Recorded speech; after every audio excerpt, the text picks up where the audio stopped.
চায়ের সাথে টা হিসেবে আজ বানিয়ে দেখাচ্ছি একদম বেকারি স্টাইলে পারফেক্ট পাউন্ড কেক, যেটা বানাতে কোনো ধরনের বিটার কিংবা ওভেন কোনোটাই লাগবে না। অল্প কয়েকটি উপকরণ দিয়ে হাত দিয়ে ঘুটিয়ে বানিয়ে নিতে পারবেন এই সুপার সফট ইয়ামিয়েস্ট পাউন্ড কেকটা। একটা বাটিতে 4টা ডিম ভেঙে নিচ্ছি, অবশ্যই রুম টেম্পারেচারে থাকা ডিম নেবেন।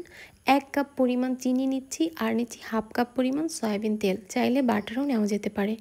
চিনিটা গলে না যাওয়া পর্যন্ত ভালোভাবে বিট করে 3 ড্রপের মতো দিয়েছি ভ্যানিলা এসেন্স। মিশ্রণটা সরিয়ে রেখে একটা চালনিতে 1 কাপ পরিমাণ ময়দা, হাফ কাপ কর্নফ্লাওয়ার, 1 চা চামচের মতো বেকিং পাউডার আর হাফ চা চামচের মতো বেকিং সোডা দিয়ে ভালোভাবে সেকে এটার লাম্পসটা বের করে নিতে হবে।